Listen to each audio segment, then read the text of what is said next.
जानकी देवी विद्या मंदिर स्कूल में आपका स्वागत। आज हम संस्कृत में पढ़ेंगे वर्णमाला का व्यंजन।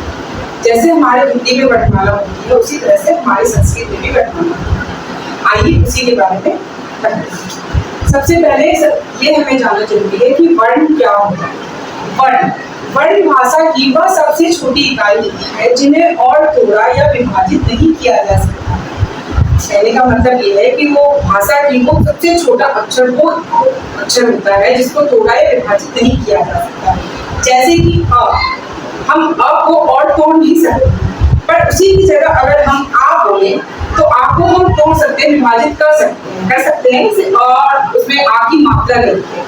ठीक है, तो इसी तरह से वर्ण उसे कहते हैं जिसे तोड़ा या विभाजित नहीं किया जा सकता है। उदाहरण के तौर पे अ, उ, क, न, प, व, ह, ये सब जो अक्षर है, ये सब जो वर्ण है, इन्हें हम नहीं बोल सकते। और इन्हीं सारे और भी सब अक्षरों के साथ मिलकर हमारी वर्णमाला बनती है। तो वर्णमाला किसे कहते हैं? वर्णमाला कहते हैं इन वर्णों के समूह को ही वर्णमाला कहा जाता है। अर्थात सभी वर्ण या अक्षर जब एक साथ लिखे जाते हैं, यानी कि सभी वर्ण या अक्षर जैसे कि अ से लेकर य तक, ये सभी क्या कहलाते हैं? हमारे वर्णमाला कहलाते हैं। और वर्णमाला में अनेक प्रकार के वर्ण होते हैं। वर्णमाला भी हमारी वर्ण भी हमारे दो प्रकार के होते हैं, एक होता है स्वर और एक होता है व्यंजन। तो आइए सबसे पहले हम जानते हैं कि स्वर क्या होता है। स्वर जिन वर्णों का उच्चारण बिना किसी अन्य वर्ण की सहायता से किया जाता है, जिन वर्णों का उच्चारण बिना किसी अन्य वर्ण की सहायता के हो जाता है, उसे हम स्वर कहते हैं। जैसे कि अ, आ, ई, उ, ए, ऐ, ओ, औ, ये सब जितने हैं ये सारे हमारे स्वर कहलाते हैं। इनके उच्चारण के लिए हमें किसी और वर्ण की सहायता की जरूरत नहीं पड़ती। आपने सुना होगा जैसे कि ध्यान दिया होगा अ, क्या हमें इसके लिए किसी और वर्ण का जरूरत पड़ा? किसी और चीज जरूरत पड़ी इसके उच्चारण के लिए? नहीं। आ, ई,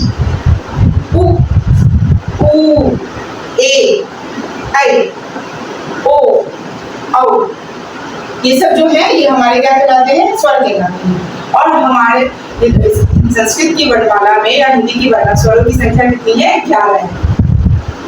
अब हमारा स्वर जो है वो भी दो प्रकार के होते हैं। एक होता है ह्रस्व स्वर और एक होता है दीर्घ स्वर। तो ह्रस्व स्वर जो होता है वो स्वर होता है जिनमें एक मात्रा के बराबर का समय लगता है। जैसे कि हो गया अ, ई, उ, री, ये हमारे होते हैं ह्रस्व स्वर। और एक होता है हमारा दीर्घ स्वर। दीर्घ स्वर में दो मात्रा के बराबर समय लगता है। ठीक है, जैसे कि हो गया आ, ई, उ, ए, ऐ, ओ, औ।